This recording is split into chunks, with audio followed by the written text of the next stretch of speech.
আলামিনের হাবিব জনাব মুহাম্মদ রাসূলুল্লাহ সাল্লাল্লাহু আলাইহি ওয়াসাল্লাম বলেছেন, কিয়ামতের ময়দানে আল্লাহর কসম করে বলছি, সেদিন জাহান্নামীদের ভীষণ কষ্ট হবে আর জান্নাতীদের জন্য অত্যন্ত আসান হবে, অবস্থাটা খুবই আরামের হবে। নবীজি বলেন, এক ফরজ নামাজ, এক ওয়াক্ত ফরজ নামাজ আদায় করতে যে সময়টুকুন লাগে, কিয়ামতের মাঠের এই সময় এত বড় বিরাট লম্বা সময় জান্নাতীদের জন্য এরকম হালকা হয়ে যাবে। সুবহানাল্লাহ। হযরত আবু সাঈদ খুদরী রাদিয়াল্লাহু তাআলা হাদিস খানা বর্ণনা করেছেন, এক ওয়াক্ত নামাজ, একটা ফরজ নামাজ পড়তে যতটুকুন সময় লাগে এতটুকুন সময়ের ভেতরে জান্নাতীদের কারবার শেষ হয়ে যাবে। সুবহানাল্লাহ বিহামদি। আর ওদের কারবার তো শেষই হবে না। وَيَوْمَ تَشَقَّقُ السَّمَاءُ بِالْغَمَامِ وَنُزِّلَ الْمَلَائِكَةُ تَنزِيلًا। ওরা ফেরেশতা দেখতে চায়। সেদিন আসমান সমূহ বিদীর্ণ হয়ে মেঘ পুঞ্জ বেরিয়ে আসবে, আত্মপ্রকাশ করবে। তার ভেতর থেকে ফেরেশতারা ক্রমাগত নাজিল হতে থাকবে। আর অবস্থাটাই হবে, আল মুলকু ইয়াউমাইযিনিল হাক্কু লিররহমান ওয়া কানা ইয়াওমান আলাল কাফিরিনা আসীরা। আর সেদিনের বাদশাহী হবে কেবলমাত্র রহমানের। ওয়া কানা ইয়াওমান আলাল কাফিরিনা আসীরা। আর সেই কিয়ামতের দিন, সেই সময়টা হবে কাফেরদের জন্য বড়ই কঠিন। এখানে কিয়ামতের কিছু কথা বলা হচ্ছে, কিছু আভাস দেওয়া হচ্ছে যে আসমান সমূহ বিদীর্ণ হয়ে মেঘ পিণ্ড বেরিয়ে আসবে এবং তার থেকে ক্রমাগত ফেরেশতারা নাজিল হতে থাকবে। আল্লাহর হাবিব বলেছেন, কেউ যদি কিয়ামতের দৃশ্য দেখতে চায় সেজন্য সূরা ইযা শামসু কুবিরাত ওয়া ইযা সামাউ ফাতারাত ইযা সামাউ শাক্কাত, এই সূরাগুলি যেন পড়ে, তাহলে কিয়ামতের দৃশ্য তার চোখের সামনে প্রতিভাত হবে। কিয়ামতের দৃশ্যটা আসলে কেমন হবে সেই সূরাগুলি তেলাওয়াত করলে সে বুঝতে পারবে। যেমন আল্লাহ পাক বলছেন, إذا السماء فطرت وإذا الكواكب انتثرت وإذا البحار فجرت وإذا القبور بعثرت। যখন আকাশসমূহ চূর্ণ বিচূর্ণ হয়ে যাবে আর তারকাসমূহ বিক্ষিপ্ত হয়ে পড়বে, সমুদ্র মহাসমুদ্রগুলি দীর্ণ বিদীর্ণ হয়ে যাবে, কবরগুলি সব উদ্গীরণ করে দেবে, তার মধ্যে যা আছে সে সবগুলি। আবার আল্লাহ পাক বলেন, ইযাশ শামসু কুবিরাত ওয়া ইযান নুজুমু কাদারাত ওয়া ইযাল জিবালু সুয়্যিরাত। সূর্য যখন ঢেকে যাবে, তারকাগুলি যখন বিপর্যস্ত হয়ে যাবে আর পাহাড়গুলি যখন চালিয়ে দেওয়া হবে, এই দৃশ্য তোমরা দেখতে পাবে। فإذا النجوم طمست وإذا السماء فرجت وإذا الجبال نسفت। সেদিন অবস্থা এমন হবে, সমস্ত তারকাগুলি স্তিমিত হয়ে যাবে আর আকাশসমূহ দীর্ণ বিদীর্ণ হয়ে যাবে। আর দেখতে পাবে পাহাড়গুলি, সমস্ত পাহাড়গুলিকে উড়িয়ে দেওয়া হবে। আবার অবস্থা আরো কি হবে, فإذا برق البصر وخسف القمر وجمع الشمس والقمر। যখন চক্ষু বিস্ফারিত হয়ে যাবে মানুষের, চাঁদ আর সূর্য নিষ্প্রভ হয়ে যাবে, সব একাকার হয়ে যাবে, চন্দ্র এবং সূর্য তার অস্তিত্বকে হারিয়ে ফেলবে। শুধু তাই নয়, ওয়াহুমিলাতিল আরদু ওয়াল জিবালু ফাদুক্কাতা দাক্কাতাও ওয়াহিদা। জমিন ও পাহাড়গুলির মধ্যে সংঘর্ষ লাগিয়ে দেওয়া হবে আর তা এক ধাক্কায় জমিন এবং সমস্ত পাহাড়গুলি চূর্ণ বিচূর্ণ হয়ে যাবে। সুবহানাল্লাহ ওয়া বিহামদিহি। আল্লাহ রাব্বুল আলামিন বলছেন, এইভাবে করে কিয়ামতের দৃশ্য, বিভীষিকাময় দৃশ্য তোমরা দেখতে পাবে। আর সেদিনের রাজত্বটা কার হবে? আল মুলকু ইয়াউমাইযিনিল হাক্কু লিররহমান। সেদিনের রাজত্ব হবে কেবলমাত্র রহমানের। অর্থাৎ যেসব কৃত্রিম বাদশাহী দেখে তোমাদের চোখে ধাঁধা লেগে গিয়েছে, তোমাদেরকে দুনিয়ার বাদশাহী দেখে তোমরা ধোঁকায় পড়ে গিয়েছো, এসব বাদশাহী কিছুই টিকবে না সেদিন। সেদিন শুধু বাদশাহী থাকবে একমাত্র আল্লাহ পাকের। কার থাকবে বাদশাহী? যারা বলেন কার? আল্লাহ রাব্বুল আলামিন যখন কিছুই থাকবে না ঘোষণা করবেন লিমানিল মুলকুল ইয়াউম লিল্লাহিল ওয়াহিদুল কাহ্হার। আজকে কার রাজত্ব? চারিদিক থেকে আওয়াজ আসতে থাকবে, পরাক্রমশালী আল্লাহ রাব্বুল আলামিনের রাজত্ব। আর কারণ নয়, হাদিস শরীফে এসেছে, বুখারী মুসলিম শরীফের হাদিসে এসেছে, আল্লাহ নবী বলেন আল্লাহ রাব্বুল আলামিন তখন তার এক হাতে আকাশ মণ্ডলীকে ধারণ করবেন, আর এক হাতে জমিনকে ধারণ করবেন। আকাশ মণ্ডলী এক হাতে, জমিন এক হাতে। এভাবে আল্লাহ রাব্বুল আলামিন বলবেন আইনাল জাব্বারুন আইনাল মুতাকাব্বিরুন। কোথায় সেই স্বৈরাচারীরা? কোথায় সেই দুর্বিনীত অহংকারী স্বৈরাচার যারা আমার জমিনের উপরে, আমার মানুষের উপরে রাজত্ব চালিয়েছে? তারা আজকে কোথায়? কোথায় সেই অহংকারীরা? আল্লাহ পাক সেদিন যে বলবেন, সেদিন তো বলবেন, কিন্তু দুনিয়ার মাঝেও স্বৈরাচার যারা, অহংকারী যারা, তাদের শাস্তি পৃথিবীর বুকেও দেন। আর সেদিন তো দিবেনি। কত স্বৈরাচার আমরা দেখলাম, কত অহংকারী দেখলাম, যাদের তর্জনী হেননে লক্ষ কোটি কোটি মানুষ উঠত আর বসত। তাদের জিল্লাতির সঙ্গে আল্লাহ রাব্বুল আলামিন কতজনকে বিদায় করে দিলেন। ফুলের মালা নিয়ে কুলাতে পারে নাই, পা থেকে শুরু করে গলা পর্যন্ত ফুলের মালা দিয়া ডুবাই দিল ভক্তরা। আবার আল্লাহ রাব্বুল আলামিন এমন শাস্তি দিলেন, ফুলের মালার পরিবর্তে জুতার মালা নিয়ে জেলের মধ্যে ঢুকাইয়া দিলেন। ঠিক কিনা গান? অহংকারী আর স্বৈরাচার যারা হয়, আল্লাহ পাক এভাবে তাদের দৃষ্টান্ত দেখিয়ে দেন। আমরা কত দেখলাম, 9 বছরের রাজা, 10 বছরের সাজা। পৃথিবীর মুখে যারা অহংকার করে, যারা স্বৈরাচার হয়, আল্লাহর আইনকে যারা বৃদ্ধাঙ্গুষ্টি প্রদর্শন করে, আল্লাহ পাক তাদের জমিনেও দেখান। এখানে চূড়ান্ত ফয়সালা আল্লাহ করেন না, আসল ফয়সালার জায়গা তো আছেই, তবে এখানে নমুনা দেখায় দেন। কিন্তু মুশকিল হচ্ছে, ইতিহাসের সবচাইতে বড় শিক্ষা হলো ইতিহাস থেকে মানুষেরা শিক্ষা গ্রহণ করে না। একজনে যে কাম করে বিপদে পড়ে, আর একজন এসে আবার সেই পথেই অগ্রসর হয়, নিশ্চিত মৃত্যুর পথে। আমার বন্ধুগণ, আল্লাহ পাক বলছেন সেই দিন আমার রাজত্ব হবে, আর কারো রাজত্ব হবে না। ওয়াকানা ইয়াওমান আলাল কাফিরিন আসীরা। আর ওই দিনটা, ওই কিয়ামতের দিন হবে কাফেরদের জন্য সবচাইতে কঠিন। সবচাইতে কঠিন হবে কাদের জন্য? কাফেরদের জন্য। কাফের কারা? কাফের হচ্ছে তারা যারা নাকি আল্লাহর আইনকে অস্বীকার করেছে, আল্লাহকে অস্বীকার করেছে, আল্লাহর আইনকে অস্বীকার করেছে। ওরা কি? কাফের। কুফর শব্দের অর্থ হচ্ছে গোপন করা। এই জন্য অন্ধকার রাতকে আরবিতে কাফের বলা হয়েছে, অর্থাৎ যা সব জিনিসকে অন্ধকার দিয়ে ঢেকে দেয়।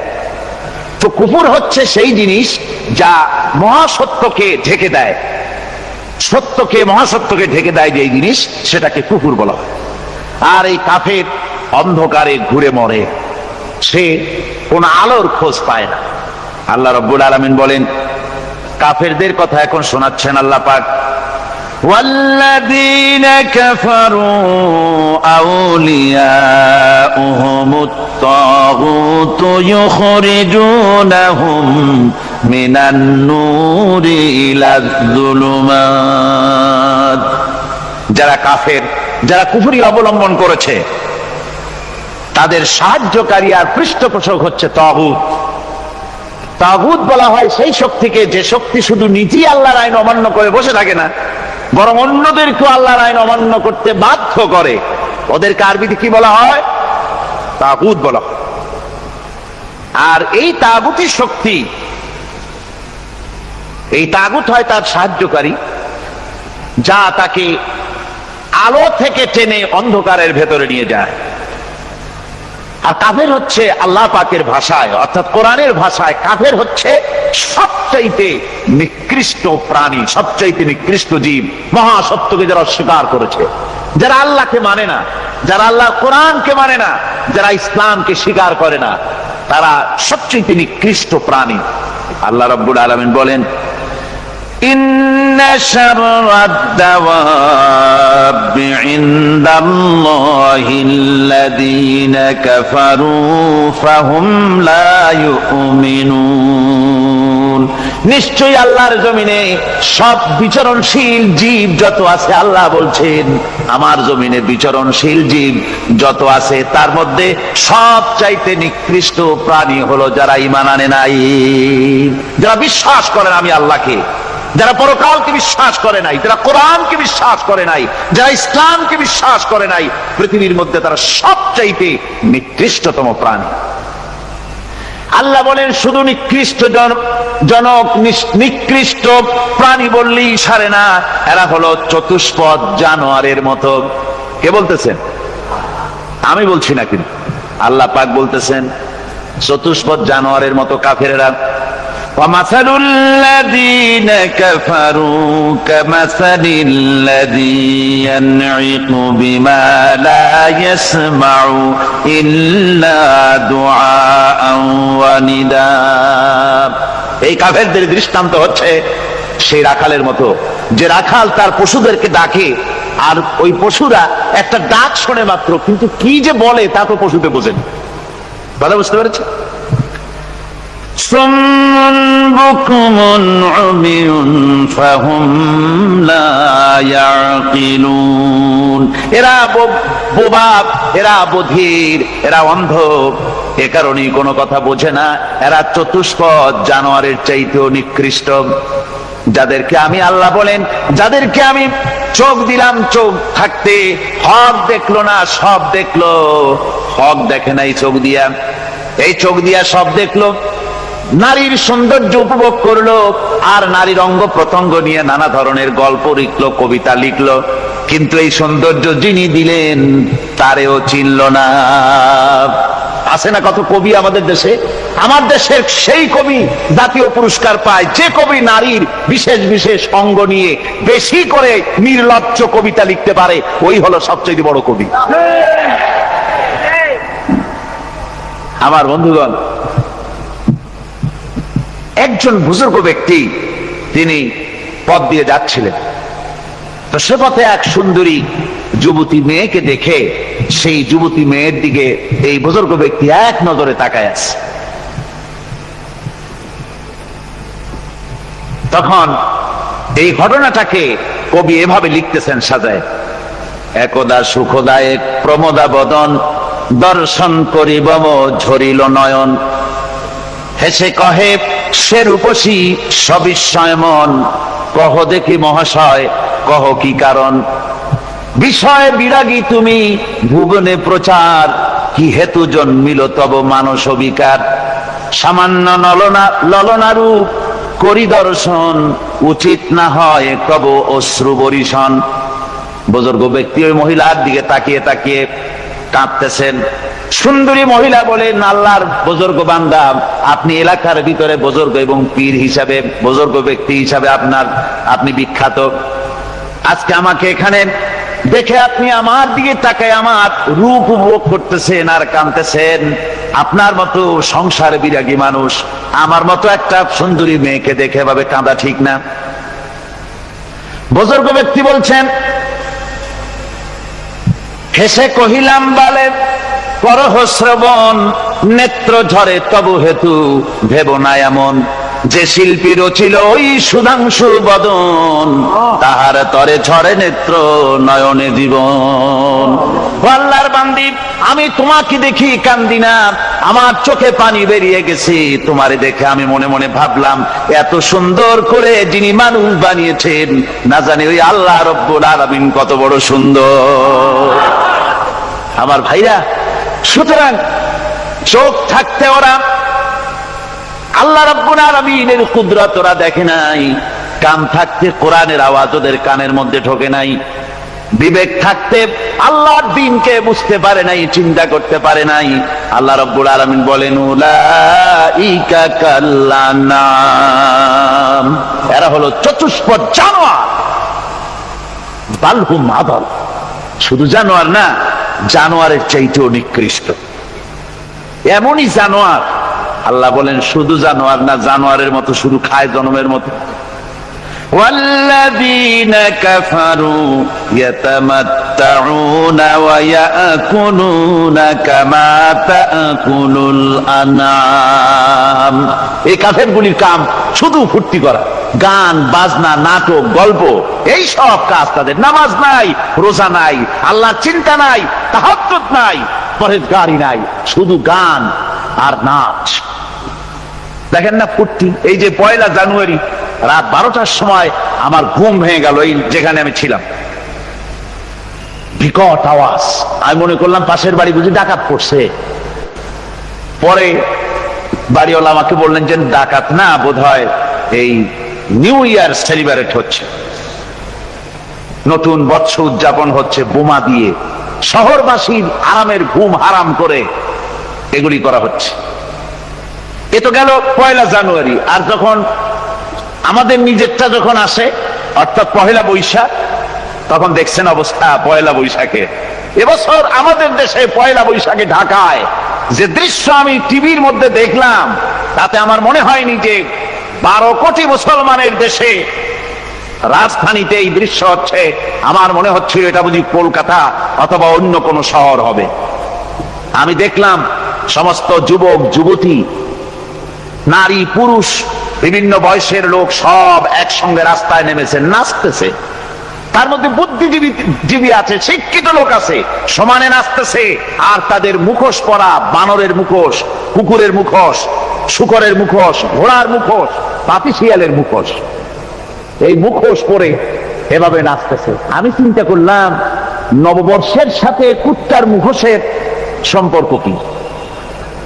নববর্ষের সাথে পাপী শৃগালের মুখোশের সম্পর্ক কি? তাহলে ওরা কি বলতে চায় যে আগামী বছরটা আমরা কুত্তার ভূমিকায় অ্যাক্টিং করব, অথবা শৃগালের মতো ধূর্তামি করব জাতির সাথে? তারপরে কি করলো? সকাল বেলায় যুবক যুবতী 1 বৈশাখ সূর্য উদয়ের আগে রমনা লেকের পাড়ে গিয়ে সব দাঁড়িয়েছে বাসন্তী রঙের শাড়ি পরে। তারপরে সেখানে দাঁড়িয়ে সূর্য উদয়ের পানে তাকিয়ে সকাল বেলায় ভাবে করজোর করে বলছে, এসো হে নববৈশাখ স্বাগতম হে। নববৈশাখ অলক্ষে বোধহয় এটা শুনে বলতেছে, বাবাজিরা আমারে ডাকতেছো, অপেক্ষা করো, আমি আসতেছি।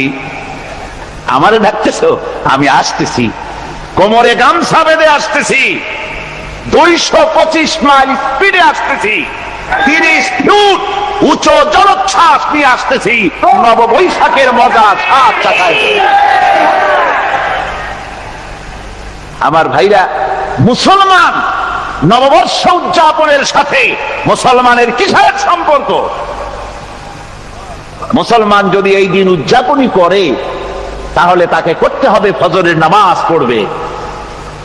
মুসলমান নববর্ষ উদযাপন করবে, ফজরের নামাজ পড়বে, তারপরে কোরআন শরীফ তেলাওয়াত করবে, দরুদ শরীফ পড়বে, আল্লাহর দরবারে হাত তুলে বলবে, রব্বুনা আলামিন, 1 বছর পার করে দিলাম, নাফরমানি ছাড়া কিছুই তো করি নাই, বিগত বছরে যা করেছি মাফ করে দাও, আগামী বছরটা গোটা জাতি আর দেশের জন্য কল্যাণকর মঙ্গলময় করে দাও।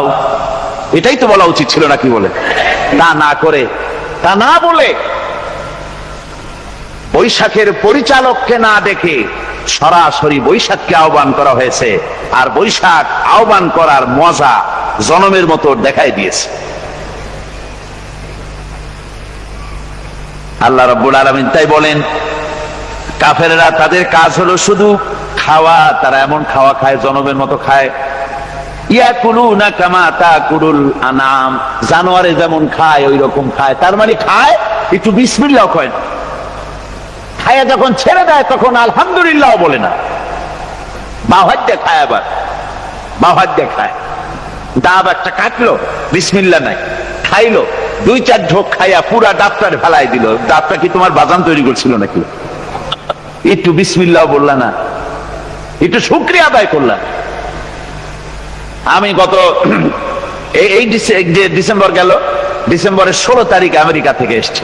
ওখানে দেখলাম তারা প্রতি নভেম্বর মাসের শেষ বৃহস্পতিবার থ্যাঙ্কস গিভিং ডে অবজার্ভ করে। তা আমি জিজ্ঞেস করলাম, থ্যাঙ্কস গিভিং ডে জিনিসটা কি? ওরা বলল, এটা হচ্ছে এই যে গড আমাদেরকে সারা বছর ভালো খাওয়াইছে, আমাদেরকে ভালোভাবে পড়াইছেন, সুন্দর রেখেছেন, এই জন্য আমরা গডকে থ্যাঙ্কস দেই নভেম্বরের এই শেষ দিনটিতে। সারা বছরে ভালো খাইছি, ভালো থাকছি, এই জন্য গভর্নমেন্টকে মানে গডকে থ্যাঙ্কস দিলাম। আমি আমার আলোচনায় সেখানে বললাম যে দেখেন, রাশিয়ার সাথে আমেরিকার পার্থক্য তো এখানে, ওরা গডকে অস্বীকারই করেছে, গডই মানে না। আর এরা গডের নামাজ রোজা বা ইবাদত কিছু করুক আর না করুক, গডের অন্তত একটা ধন্যবাদ দেয়। ওরা ওদের ডলারে লিখেছে, ইন গড উই ট্রাস্ট, প্রত্যেকটা ডলারে লেখা আমরা গডে বিশ্বাস করি। তো শুকর আদায় করলে তো আল্লাহ বাড়িয়ে দিবেন। আল্লাহ রাব্বুল আলামিনের সুন্নাত হলো, শুকর যদি কেউ আদায় করে আল্লাহ বাড়িয়ে দেন। লা ইন শাকারতুম লাযীদান্নাকুম ওয়া লা ইন কাফারতুম ইন্না আযাবী লাশাদীদ। আমার নিয়ামতের শুকর যদি আদায় করো আমি বাড়ায় দেব, আর যদি নিয়ামতের শুকর আদায় না করো তাহলে মস্ত বড় শাস্তি তোমাদের জন্য রেখেছি। তো আমেরিকা শুকর আদায় করে নিজেরা খাইয়া, কিন্তু ওদের জমিন হলো বিশাল জমিন। আমি কয়েকবার গিয়েছি এবং বহু স্টেট সফর করেছি। ওদের জমিন এত ফার্টাইল, জমিনে যদি রীতিমতো তারা ফসল ফলাতো, এই ফসল সারা দুনিয়ার দরিদ্র ভূমুক্ষ জনতাকে খাওয়াইয়া বাঁচাইতে পারত। কিন্তু ওরা তা করে না। ওরা করে কি? ওরা মুনাফার হার, বাজার দর ঠিক রাখার জন্য নির্দিষ্ট পরিমাণ জমিনের ফসল ফলায়, কিন্তু জমিন এতই উর্বর, ওদের মেজারমেন্ট করা, মাপ করা, হিসাব করা ফসল হয় না, ফসল হয় বেশি। তখন বাড়তি ফসলকে তারা প্রতি বছর লক্ষ লক্ষ টন আলু আর গমকে তারা সমুদ্রে নিক্ষেপ করে। তাদের আলু এবং গম সেই সময় তারা নিক্ষেপ করে সমুদ্রে, যখন ইথিওপিয়া, সুদানে মানুষ না খেয়ে মরছে। পৃথিবীর বিভিন্ন দেশে মানুষ ক্ষুধার যন্ত্রণায় যখন চিৎকার করছে, আর তাদের এই চিৎকারে আকাশ বাতাস ভারী হয়ে যাচ্ছে, তখন ওরা এই কামটি করছে। তাই আমি ওই প্রথম দিন বলেছিলাম যে রাশিয়া যেমন খান খান হয়েছে, অস্তিত্ব বিলুপ্ত হয়েছে আল্লাহর সাথে নাফরমানি করার কারণে। আপনারা বলতে পারেন কমিউনিজম কি একটা সহজ ব্যাপার? একটা বিরাট শক্তি পৃথিবীর বুকে, কত দেশ তারা ডমিনেট করতেছিল। কোন যুদ্ধ নাই, কোন রক্তপাত নাই, বিনা ধাক্কায়, বিনা বাতাসে, বিনা ঝড়ে বিশাল মহিরুহু চিৎপটাং। এটা হলো কেন? কেন হলো রাশিয়ার এই দশা? আমি লালদিঘির ময়দানে বলে গেছিলাম, আমি চিন্তা করে যেটা পাইছি সেটা হচ্ছে দুনিয়ার সমস্ত মতবাদ আল্লাহকে কোনো না কোনো প্রকারে স্বীকার করে। তার কথা মানুক আর না মানুক, আছে একটা কিছু, এতটুকুন বলে যে আল্লাহ আছেন বা গড আছে বা একটা কিছু আছে। কমিউনিজম, সমাজতন্ত্র হলো পৃথিবীর একমাত্র নিকৃষ্ট মতবাদ, যে মতবাদ সরাসরি আল্লাহকে স্বীকার করেছে, বলেছে আল্লাহ নাই, দেয়ার ইজ নো গড। তারা ধর্মকে আফিম বলেছে। আল্লাহ পাক তাই কোন যুদ্ধ ছাড়া, কোন মারামারি ছাড়া, কোন রক্তপাত ছাড়া এই বিশাল শক্তিকে উৎকারে উড়িয়ে দিলেন, তুলার মতো হয়ে। ওটা রাশিয়া তুলার মতো হয়ে, পেঁজা তুলা, ধোনা তুলার মতো হয়ে সব উড়ে চলে গিয়েছে। অস্তিত্ব বিলুপ্ত হয়ে গিয়েছে। কিন্তু আমাদের দেশের খুচরা কমিউনিস্টরা এখনো স্বপ্ন দেখে। ওই যে কালকে বলেছি, তারা বলে কলমের খোসা এটা এখনো নষ্ট করা যাবে না, এটা এখনো চালু করা হবে। এখনো চীনে আছে, এখনো কিউবায় আছে। ওই কিউবা থেকে, চীন থেকে ফিদেল কাস্ট্রোর একটু আওয়াজ শোনে, চীন থেকে মিস্টার ব্যাং না কি জানি না, ব্যাং এর আওয়াজ শোনে, আর তাই মনে করে এ বুঝি সমাজতন্ত্রের বিজয়ের গান। না, চীন থেকে আর কিউবা থেকে যে আওয়াজ আজকে উঠতেছে, এই আওয়াজ সমাজতন্ত্রের বিজয়ের আওয়াজ নয়, এটা হলো সমাজতন্ত্রের মরণ যন্ত্রণার গোঙানির আওয়াজ। কাজী এরা দুনিয়ার বুকে শুধু আনন্দ এবং ফুর্তি করে, আল্লাহর হককে, আল্লাহকে চিনতে তারা ব্যর্থ হয়েছে। আল্লাহ রাব্বুল আলামিন বলেন, অবিশ্বাসীদের কৃতকর্ম, তাদের কাজগুলি, তাদের কর্মফল সব নিষ্ফল হয়ে যাবে। ওয়াল্লাযীনা কাফারু আ'মালুহুম কাসারাবিন বিকিআতিন ইয়াহসাবুহুল যামআনু মা।